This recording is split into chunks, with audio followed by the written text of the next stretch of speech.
It's the real news. I'm Aaron Mate. Chelsea Manning is celebrated around the world for exposing the secrets of U.S. foreign policy, including war crimes, and going to prison for it, all the while standing up for her rights as a trans woman. But one of the most prestigious U.S. schools has taken a different view. The Harvard Kennedy School has rescinded an invitation to Manning as a visiting fellow after a backlash led by current and former officials. Former CIA Deputy Director Michael Morell resigned as a Harvard Fellow in protest, writing, quote, "I have an obligation to my conscience." The current CIA Director, Mike Pompeo, withdrew from a Harvard forum where he was set to speak. Pompeo said, quote, "It has everything to do with her identity as a traitor to the U.S. and my loyalty to the officers of the CIA." This prompted Harvard Kennedy School Dean Douglas Elmendorf to announce he would still invite Manning to speak on campus, but is withdrawing her designation as a visiting fellow.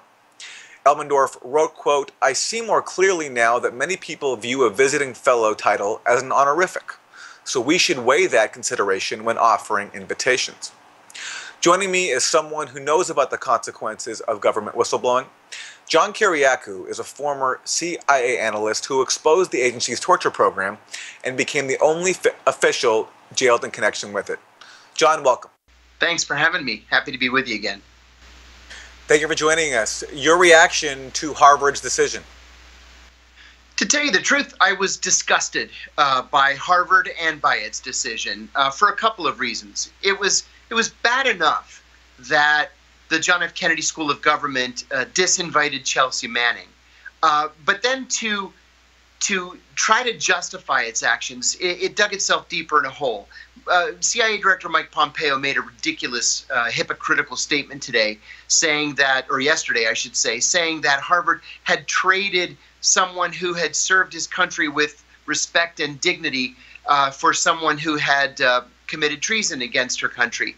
That is preposterous. And let me tell you why. I worked for 14 and a half years with Mike Morell. I know Mike Morell well. Mike Morell was instrumental in implementing the CIA's torture program. Mike Morell was instrumental in implementing the CIA's program of secret prisons around the world. Mike Morell was instrumental in implementing the CIA's extraordinary rendition program, which is just an extra-legal kidnapping program. That is not serving your country with respect and with dignity. That is committing international crimes against humanity. So I would trade Mike Morell for Chelsea Manning any day of the week. Harvard made a grave mistake. You know, John, the irony there in looking at Morell's record, if you look at the letter that he wrote, as I read, explaining why he was resigning in protest of the invitation to Manning, he said, quote, "I have an obligation to my conscience." I'm sorry, I don't mean to laugh out loud, but it's laughable.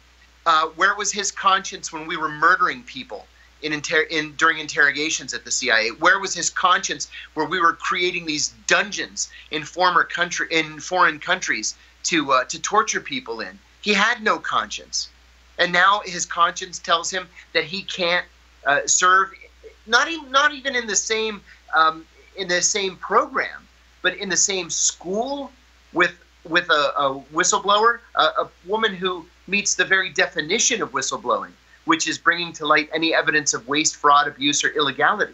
That's exactly what Chelsea Manning did. Let me also read you more from Mike Pompeo, the director of the CIA, who you mentioned.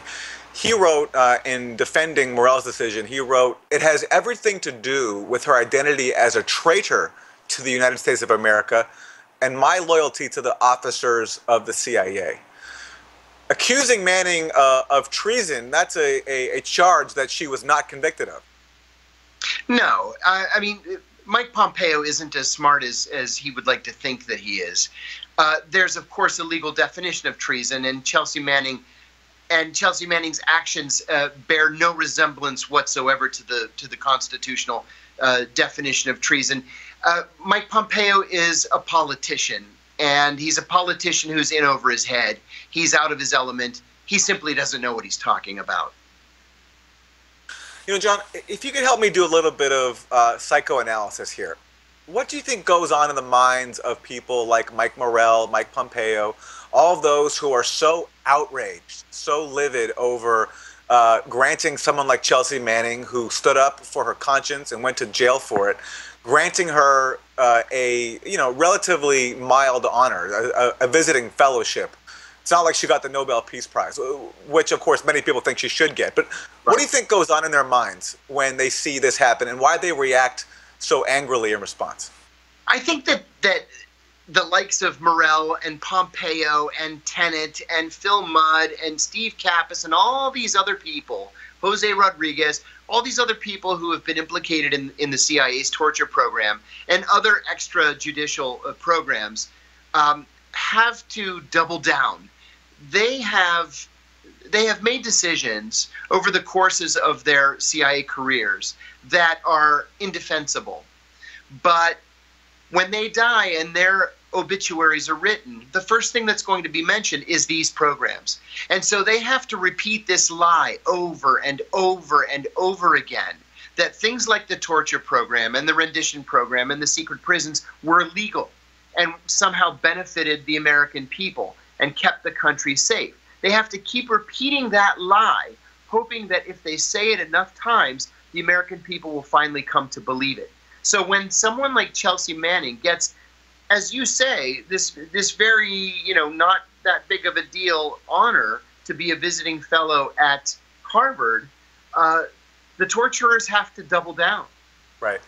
And finally, John, you're talking about how these people will be remembered and remembered for the crimes that they oversaw. Well, the reason that they'll be remembered for that, if that happens, is because people exposed it, people like Manning and people like yourself. And I'm wondering, seeing how Manning is treated, now, and of course with a prison sentence, you also went to prison. I'm wondering if you could talk about the difficulty of being a whistleblower, where you face such punishment, not only after you're caught for the act, but then society, people in power, still continue to treat you with scorn and disdain.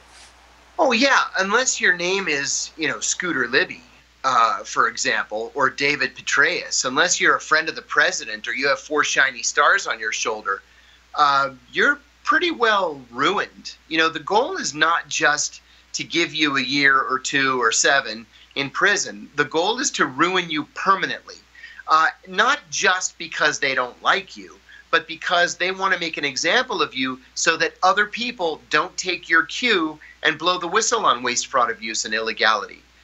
It's whistleblowers that bring down these illegal programs, and the powers that be in places like the CIA or the White House or the Pentagon won't stand for it.